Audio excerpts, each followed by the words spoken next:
Hello everyone, my name is Patrick Durkin. It's very good speaking with you.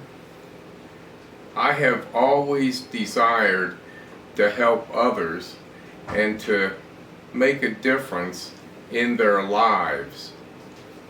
This led me to choose a career path to serve as a special agent with the U.S. government. Frankly, my father was a special agent with the U.S. government, and I wanted to be an agent because I admired my dad so much. I served with our fellow citizens in several departments such as the U.S. Customs Service, the Veterans Administration, the General Services Administration, and the Office of Personnel Management.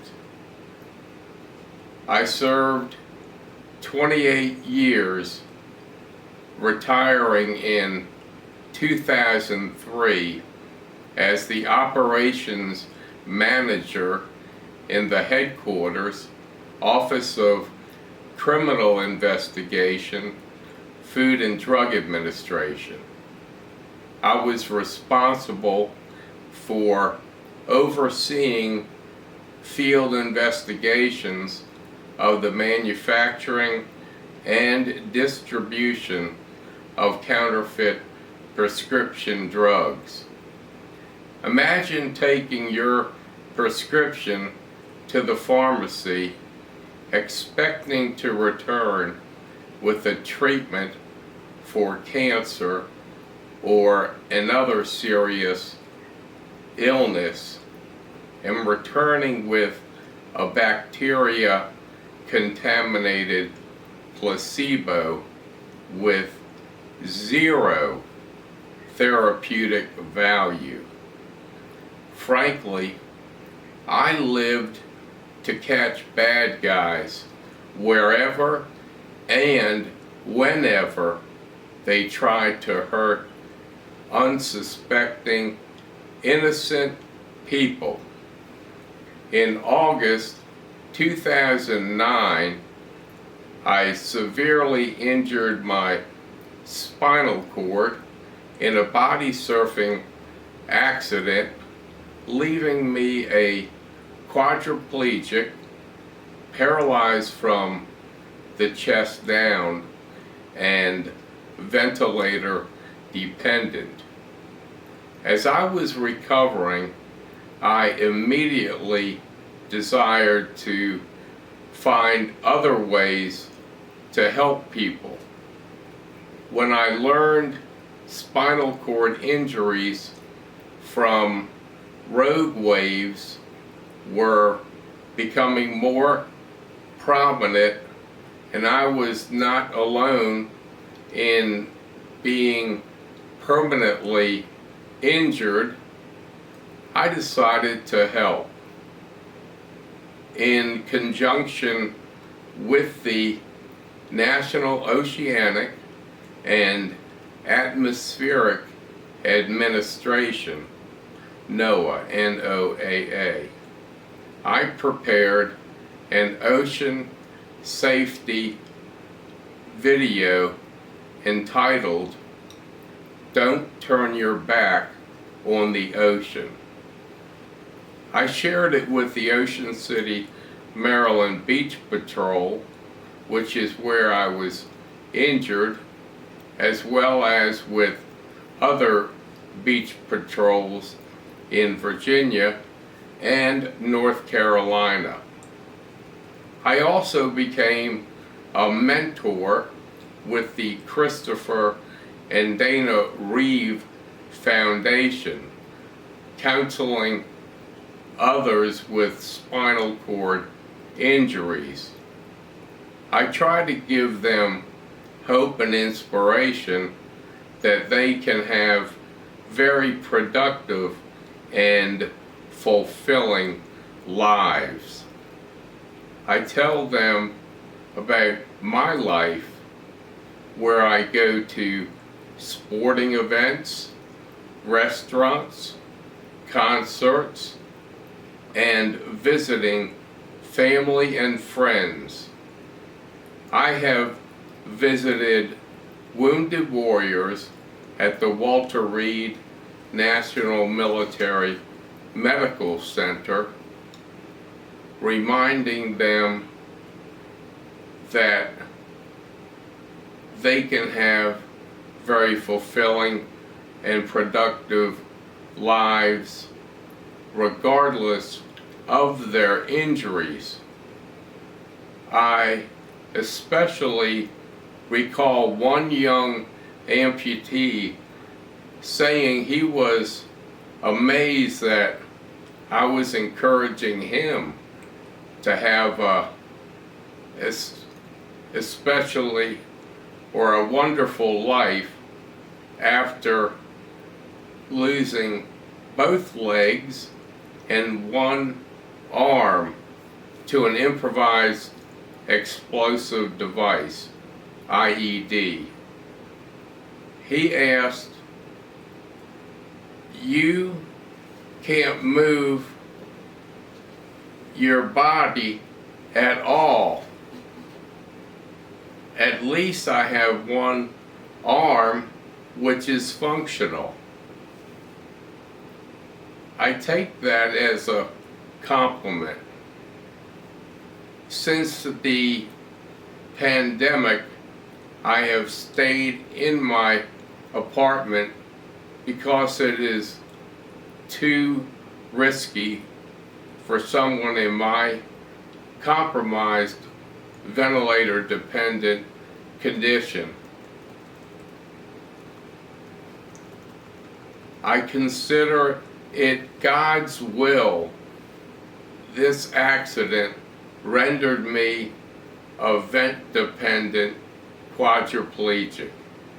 I have never asked Jesus to perform a miracle to restore me to my previous well-being.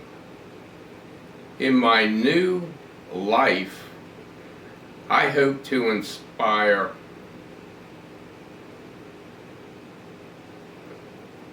by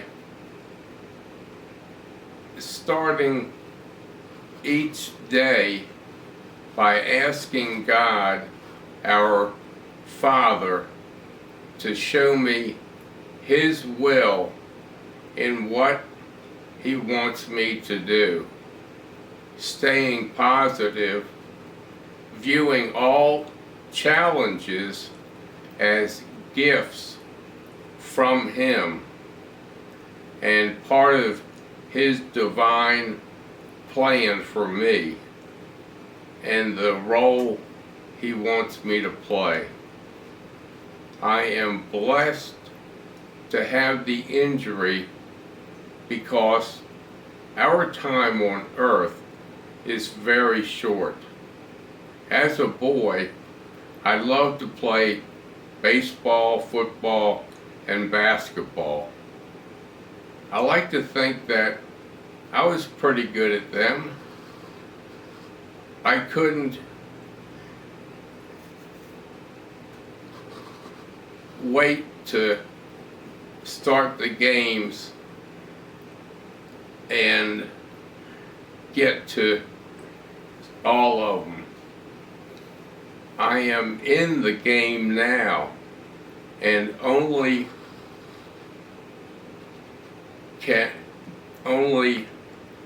He, our Father, can take me out. What I am trying to say is we must use our time very well.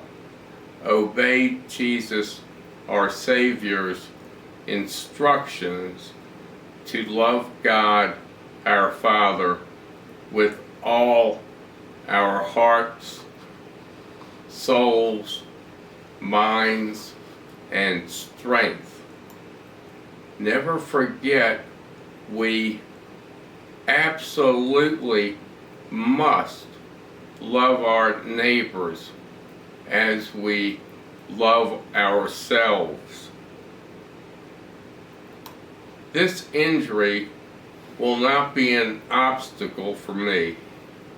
It is a clear command from God. It is a gift, and I use all my gifts to help build His kingdom. Today, I hope you will consider ways Jesus may be speaking to you.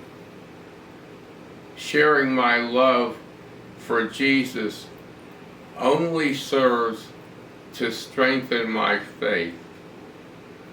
I hope my example will bring you closer to God the Father, His Son Jesus, and the Holy Spirit. I ask you to actively listen for His voice in your life. I guarantee He is speaking to all of you right now. Jesus wants you to have a very close relationship with Him.